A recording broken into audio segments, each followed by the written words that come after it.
Public participation with non-agenda items. We're going to start out first with Chelsea Alkire. Chelsea?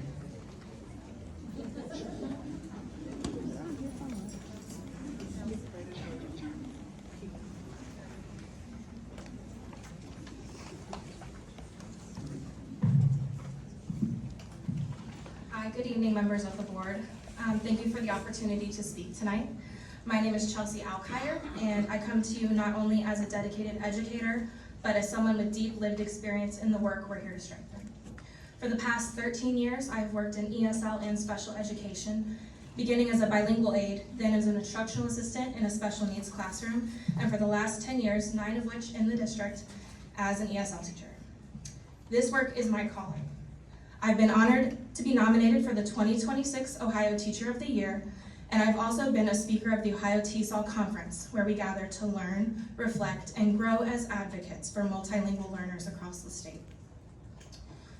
With that background, I want to say how much I appreciate the board prioritizing professional development that includes diverse organizations. I want to especially thank Board President Boso for recognizing Mr. Ed Kennedy at the last meeting and the remarkable work he's done leading the ESL department here in Southwestern City Schools. Mr. Kennedy's leadership, compassion, and vision have made an immeasurable impact on both students and educators in our district. His recognition at the last meeting is well-deserved and deeply appreciated. But as you continue exploring partnerships for professional development for the Board of Education, I would like to recommend a few local and national organizations that provide high-impact, culturally responsive training.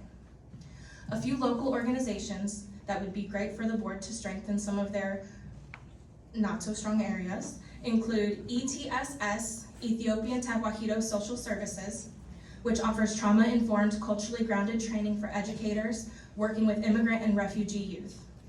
And as a side note about this organization, I had an ESL student at Finland Middle School in my 8th grade class in 2017 who recently graduated from Otterbein University, who now works for ETSS.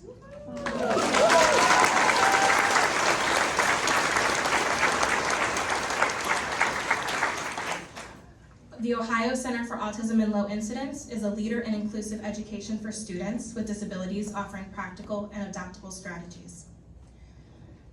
CRIS, or Community Refugee and Immigration Services, provides school-based support and training focused on refugee and immigrant experiences, mental health, and educational access.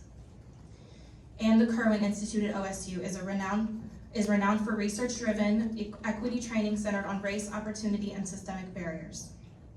A couple national organizations you could look into are the National Coalition on School Diversity, which advocates for school integration and educational equity and offers professional development on culturally responsive teaching and systemic equity. The TESOL International Association, which is a global leader in advancing the expertise of educators in English language teaching.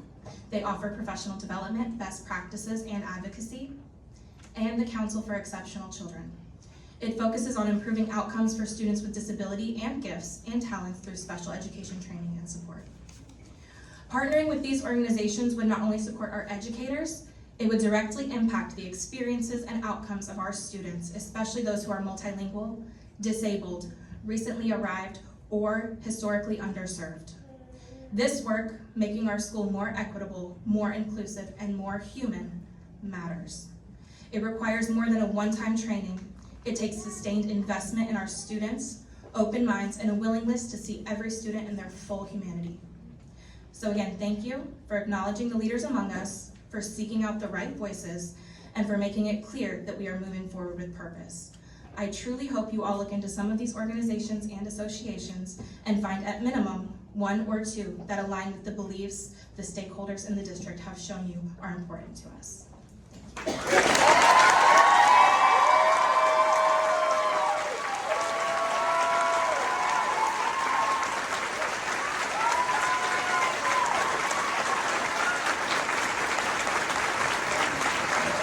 Moving on now, we're going to have Fredericks.